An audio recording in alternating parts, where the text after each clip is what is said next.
Hello guys, this is BP Singh and you are watching our YouTube channel Chalk and Talk। आज हम लोग कक्षा 10 English subject के syllabus के बारे में डिस्कशन करेंगे। जैसा कि आपको पता है, गवर्नमेंट ने, यूपी बोर्ड ने इस कोविड-19 कोरोना महामारी के चलते कक्षा 9, 10, 11 और 12, 9, 10, 11 और 12 के सिलेबस को 30% रिड्यूस करने का निर्णय लिया है, 30% कम करने का निर्णय लिया है। और जो नई गाइडलाइन आई है उसके अनुसार इस बार जो बोर्ड एग्ज़ाम होगा 2021 में, उसमें जो इंग्लिश का पेपर होगा उसमें सिलेबस 30% कम होकर के आएगा। तो कौन कौन से टॉपिक हैं जिसको यूपी बोर्ड ने सिलेबस से बाहर किया है इस साल के लिए, अभी अगले सालों में क्या होगा, नेक्स्ट ईयर्स के लिए क्या व्यवस्थाएं बनेंगी, उसके लिए कुछ नहीं बताया गया है। इस साल 30% जो सिलेबस कम किया गया है उसमें प्रोज, पोइट्री और सप्लीमेंट्री से लेसन कम किए गए हैं। ग्रामर ज्यों का त्यों है। ग्रामर जो पिछले सालों था और जो आपने 9th में ग्रामर पढ़ा था, सेम 10th में वही ग्रामर है। तो आइए देखते हैं कि कौन कौन से वो टॉपिक हैं जिनको बोर्ड ने हटाया है सिलेबस से। तो उसमें प्रोज से जो पहला लेसन का हटाया गया है वो 5वां, 6वां, 5th और 6th लेसन बोर्ड ने अपने सिलेबस से बाहर कर दिया है। 5th लेसन था टॉर्च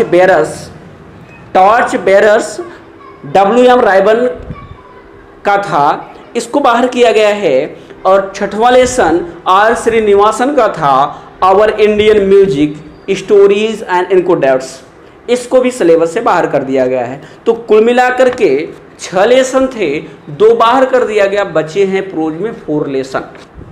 पोइट्री की बात करें तो पोइट्री से एक पोएम हटाई गई है, the nation builders, R.W. Emerson की द नेशन बिल्डर्स को बाहर कर दिया गया है सिलेबस से। सप्लीमेंट्री रीडर की बात करें तो वहाँ से 3 लेसन थे जिनमें से लास्ट लेसन को बाहर कर दिया गया है, अब बचे ओनली 2 लेसन।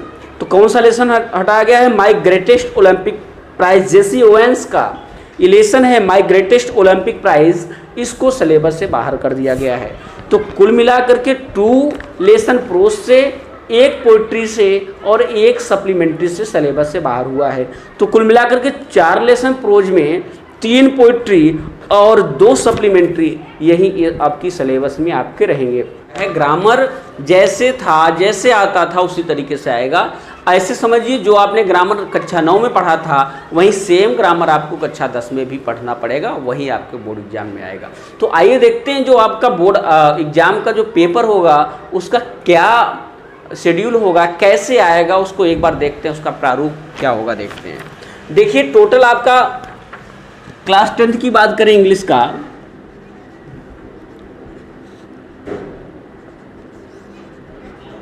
तो टोटल आपका जो मार्क्स होगा 70 मार्क्स का आपका पेपर होगा, 70 नंबर का आपका पेपर होगा।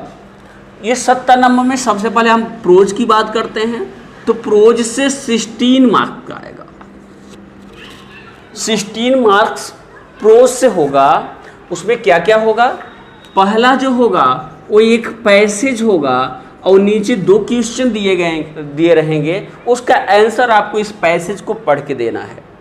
ये टोटल जो पैसेज होगा आपके जो 4 लेसन है उसी में से कोई होगा, ये 4 नंबर का होगा, 4 मार्क्स का।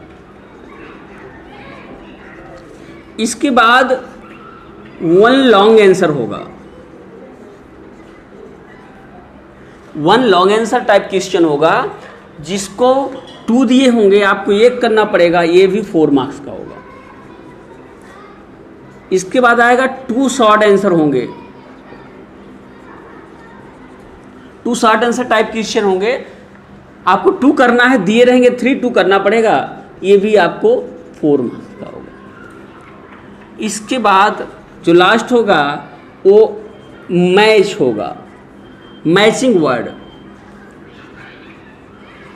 ये 4 मार्क्स का। 4 दिए रहेंगे, 4 को आपको मैच करना है, ये आपका टोटल 16 मार्क्स होगा प्रोज से।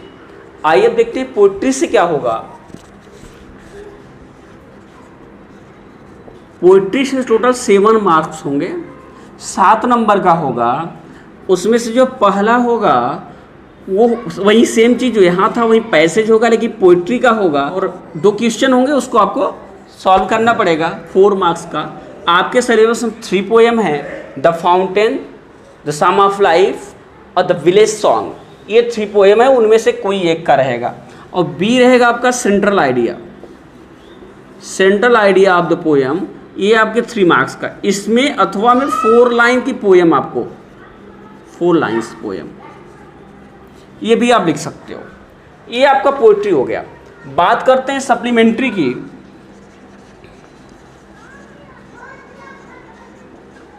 सप्लीमेंट्री रीडर में आपका सप्लीमेंट्री 12 मार्क्स का होगा, 12 नंबर का सप्लीमेंट्री आएगा, जिसमें से पहला होगा आपको 2 शॉर्ट आंसर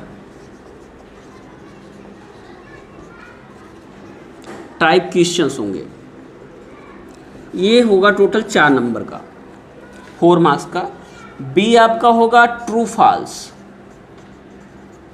ये भी आपका 4 मार्क्स का होगा, 4। और सी आपका जो होगा वो अल्टरनेटिव होगा, ऑब्जेक्टिव टाइप क्वेश्चन होंगे 4 मार्क्स के।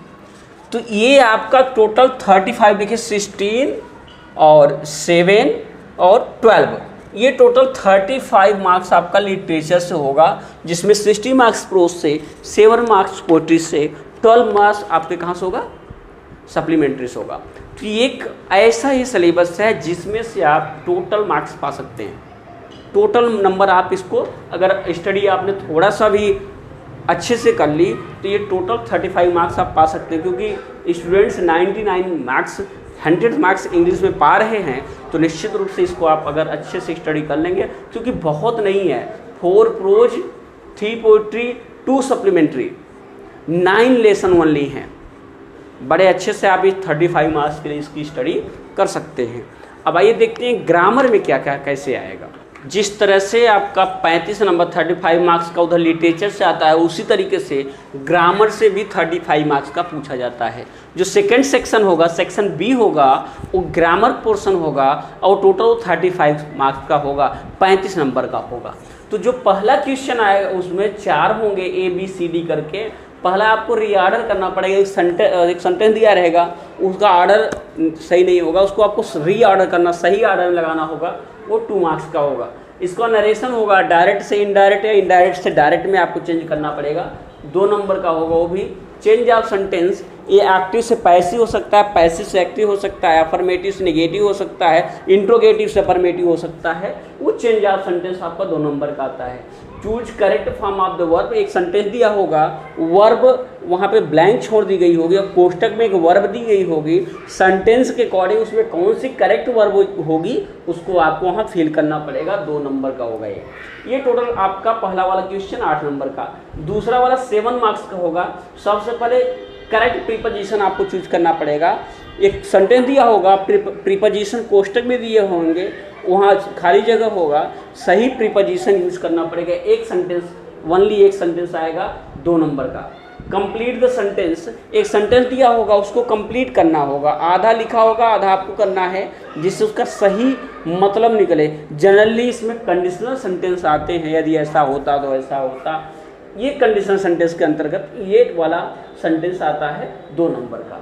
एक सेंटेंस आएगा, पंचुएट करना पड़ेगा सही, आपको वहाँ पे पंचुएशन का सही यूज करना पड़ेगा, 2 नंबर का। और 2 ऐसे वर्ड दिए होंगे जिसमें स्पेलिंग मिस रहेगी, आपको स्पेलिंग सही करनी पड़ेगी, हाफ मार्क्स के 2 होंगे, 1 नंबर का होगा। तो कुल मिलाकर के ग्रामर जो पोर्शन आया 8 और 7, 15 मार्क्स का आपका ग्रामर हो गया। इसके बाद आपका ट्रांसलेशन होगा into English, Hindi to English, translation 4 number का, 4 मार्क्स का। अप्लीकेशन और लेटर लिखना पड़ेगा, या तो अप्लीकेशन या तो लेटर दिया रहेगा, 4 नंबर का। कंपोजिशन जिसको आप ऐसे बोलते हो, टॉपिक दिया रहेगा, हेडिंग दी रहेगी, आपको लिखना पड़ेगा, 6 मार्क्स का होगा वो। अनसीन पैसेज कि ऐसा इंपॉर्टेंट टॉपिक है, अनसीन पैसेज भी 6 नंबर, मात्र 2 क्वेश्चन दिए होंगे, 3 मार्क्स पे आपको सही करना होगा ये आपका 6 मार्क्स का। तो टोटल 35 मार्क्स आपका ग्रामर से होगा। 15 नंबर आपका कोर ग्रामर है, बाकी आपका कंपोजिशन, एप्लीकेशन, इस तरह से चीज़ें हैं। तो ये आपका सिलेबस है क्लास 10th का इंग्लिश का, कैसे बोर्ड एग्जाम में आप ज़्यादा से ज़्यादा मार्क्स प्राप्त करें। ये चीज़ें देख लीजिए, सिर्फ आपको इसी को स्टडी करके अपने बोर्ड एग्जाम को रख करके, अपने दृष्टि में रख करके ये अगर फॉलो करेंगे तो अच्छे से अच्छा आप मार्क्स प्राप्त करेंगे। तो अब हम लोग अगले वीडियो में अब इसकी स्टडी करना प्रारंभ करेंगे। सबसे पहले हम लोग लिटरेचर से पढ़ेंगे, तो हो सकता है 1-2 दिन में पहला वाला वीडियो, पहले लेसन का द एन्चेंटेड पुल आपके सामने होगा। आप लोग कंटिन्यू बने रहिए। अगर आप चैनल पर नए हैं तो चैनल को सब्सक्राइब कर लें, बेल आइकन को दबा लें, जिससे आपको इम्पोर्टेंट वीडियोज आपको प्राप्त होते रहें, जिससे आप इनको मिस ना करें। Thank you, thanks for watching me.